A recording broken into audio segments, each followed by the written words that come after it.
औज़ुबिल्लाहि मिनश्शैतानिर्रजीम बिस्मिल्लाहिर्रहमानिर्रहीम। सैयद तौसीफ़ हाशमी एडवोकेट बात कर रहा हूँ। आज की वीडियो का जो टॉपिक होगा वो इंश्योरेंस के हवाले से जो लोगों के मसाइल हैं, लोगों के साथ जो फ्रॉड और चीटिंग हो रही है उसके हवाले से हम बात करेंगे। इस हवाले से मैंने पहले भी एक वीडियो बनाई थी। असल में हुआ ये कि एक दिन SCCP के ऑफिस किसी क्लाइंट के साथ जाना पड़ा उसके केस के हवाले से। तो वहाँ पे मैंने बहुत सारे जो क्लाइंट्स थे जो जिनके मुख्तलिफ मसाइल थे, जिनके साथ धोखा, फ्रॉड और चीटिंग हुई थी, वो लोग आए हुए थे। अब जब मैंने उनके मसाइल सुने, वहाँ पर SCCP के ऑफिस में हम बैठे हुए थे। एक उनकी डिस्प्यूट रेजोल्यूशन कमेटी है, वहाँ पे पेश होना था कंप्लेंट के सिलसिले में। तो मसाइल कुछ इस तरह से थे कि एक बंदा बैंक में जाता है, अकाउंट खुलवाता है, तो वहाँ उनसे इंश्योरेंस पेपर्स पे वैसे ही साइन करवा लिए जाते हैं कि जैसे अकाउंट खोला जा रहा है। लेकिन बाद में उनको कॉल आती है कराची जी की, जनाब आपके पैसे इस तरह से डिपॉज़िट हो गए हैं और आपके इस तरीके से आपको प्रॉफिट देंगे, अगर ये मामला होगा तो आपको इंश्योरेंस जो डेथ का क्लेम होगा वो देंगे। बंदा यही समझता है, जिस तरह के गाइड किया गया होता है बैंक चैनल से भी, कि आपको एक कॉल आएगी कराची से, CBC होगी और उसके बाद फिर वो आपसे ये पूछेंगे, आपने हाँ कर देनी, तो उसके बाद आपका अकाउंट ओपन हो जाएगा। इस सारी सूरत हाल में होता ये है बेसिकली कि जब बैंक के पास एक बंदा अकाउंट ओपनिंग के लिए जाता है, किसी की कोई पेंशन ग्रेजुएटी मिलती है, रिटायरमेंट के बाद मिलती है, कोई बंदा बाहर से आता है तो वो पैसे लेके आता है, तो उसने बैंक में सेफ़ समझ के रखने होते हैं कि यहाँ पे मेरे पैसे महफूज रहेंगे, ताकि घर में इस तरीके से जो वो महफूज नहीं रख सकता। लेकिन उसे ये पता नहीं होता वहाँ पे लीगल चोर या लीगल डकैत बैठे होते हैं, यानी जिनको कानून की प्रोटेक्शन हासिल होती है। वो बेसिकली चीट इस अंदाज से करते हैं कि वो जब अकाउंट ओपनिंग फॉर्म साइन करवाते हैं, उसी के साथ इंश्योरेंस पेपर साइन करवाते हैं, सारे का सारा पैसा अकाउंट में जब जाता है वैसे ही वो हो जाता है डेबिट और इंश्योरेंस की कंपनी के अकाउंट में चला जाता है। और क्लाइंट ये समझता है मैंने 5 साल के लिए फ़िक्स कराए हुए हैं, लिहाजा 5 साल तक वो पूछता ही नहीं है।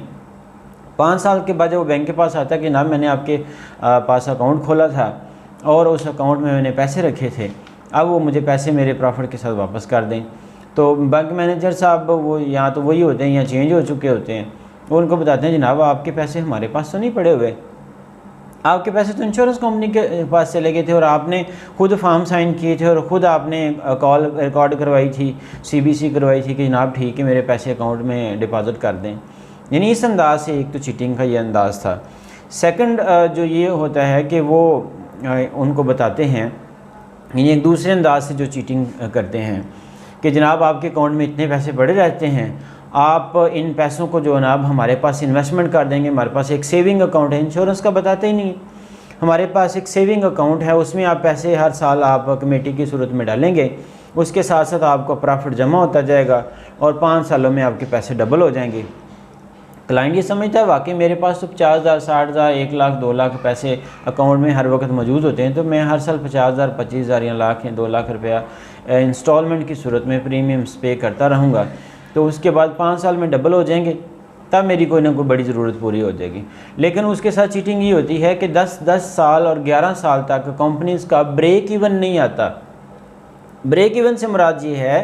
कि कंपनी को जो अमाउंट दी जाती है वो मतलब 10 सालों में अगर एक बंदे ने 10 लाख रुपया हर साल 1-1 लाख रुपया करके दिया है, तो वो उसके पैसे उसके अकाउंट में 10 लाख भी पूरा नहीं होता, तो ये गिवन अमाउंट भी उसके अकाउंट में पूरी नहीं होती। 10 साल के बाद भी तो डबल क्या देनी उन्होंने, जबकि उसको प्रॉमिस ये किया होता है कि हम 5 सालों में डबल कर देंगे, 10 सालों में 3 गुना कर देंगे। यानी इस अंदाज से चीटिंग होती है। यानी इसमें 19-20 का इस तरह फ़र्क हो सकता है कि जी हम 10 सालों में डबल करेंगे, कोई कहेगा हम 5 सालों में करेंगे, कोई हम कहेगा 7 सालों में करेंगे, तो अंदाज़ यही होता है। लेकिन क्योंकि क्लाइंट ये समझता है मेरा 7 सालों में, 10 सालों में, 15 सालों में डबल ट्रिपल पैसे हो जाएंगे और मेरी जो है ना एक अच्छी खासी सेविंग हो जाएंगी, मेरे बच्चे जवान होंगे तो मैं उनकी शादी और दूसरे दीगर मसाइल पे इनको खर्च कर दूँगा। अब इन सारी सिचुएशंस के अंदर मतलब मुख्तलिफ फ्रॉड के तरीके हैं, चीटिंग करने के तरीके हैं या वर्गलाने के तरीके हैं। क्लाइंट्स को कुछ लोग पढ़े लिखे होते हैं, उनको अलग से स्क्रिप्ट है, और कुछ लोग जो हैं वो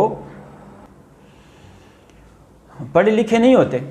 अब कुछ लोग जो पढ़े लिखे नहीं उनके लिए स्क्रिप्ट अलग से है, वो सादा लो आदमी होते हैं, सादा लोग होते हैं, उसमें ख़वातीन भी हैं जिनके हस्बैंड्स बाहर बेचारे अपनी फैमिली से दूर बैठकर पैसा कमाकर घर में भेजते हैं। यहाँ ख़वातीन समझती हैं कि चले एक कमेटी डालेंगे, तब तक जब तक मेरे शोहर ने बाहर से वापस आना है तब तक ये पैसे भी डबल ट्रिपल हो जाएंगे, तो वहाँ जब आएंगे वहाँ से भी कुछ पैसे आएंगे तो कोई मकान बना लेंगे, कोई और सी सूरत हाल कर लेंगे। लेकिन हैरत की बात ये होती है कि उस वक्त ये सारी सूरत हाल क्लियर होती है जब 5 या 10 साल के बाद वो बंदे आके कहते हैं जनाब दे दें हमारे पैसे भी और हमारे साथ जो प्रॉफिट है डबल ट्रिपल वो भी वापस कर दें। लेकिन उस वक्त कंपनी कहती है आपके तो अभी पैसे आपके अपने पूरे नहीं हैं, मतलब आपने 10 लाख दिया तो आपको तो 3.5 लाख मिलेगा, आपको तो 4 लाख मिलेगा। अब बंदा हैरान परेशान हो जाता है कि सारी उम्र की कमाई उसने यहाँ लगाई थी, सेविंग करके यहाँ डिपॉजिट करवाई थी कि 2-3 गुना प्रॉफिट के साथ वापस मिलेंगे तो कोई ना कोई बड़ा काम कर लेंगे। लेकिन उनके अपने पैसों में ही इतनी ज़्यादा कटौती हो चुकी होती है कि उनको ब्रेक इवन तक पहुंचने के लिए भी शायद 15 साल चाहिए। तो इस अंदाज से ये कंपनियां जो चीट कर रही हैं, उनके नुमाइंदे जो चीट कर रहे हैं, उनका ब्रेक इवन वो नहीं होता जो इलस्ट्रेशंस के ऊपर लिखा होता है। इसी सिलसिले में मैंने वहाँ एक आदमी जो शौकत गौरी साहब है जिनके काफ़ी ज़्यादा अमाउंट थी, उनके मैंने इंटरव्यू भी किया, रिकॉर्ड है, मैं इस वीडियो के साथ उसकी लिंक अटैच कर देता हूँ, वो भी आप देखिएगा कि किस तरीके से चीट किया गया। वो बंदा सऊदी अरब में सारी उम्र गुजारी उसने, यहाँ कंपनी को उसने पैसे दिए, कंपनी को जब पैसे दिए तो 5 साल बाद उसने देखा कि मेरे तो अपने पैसे कटौती हो रही है,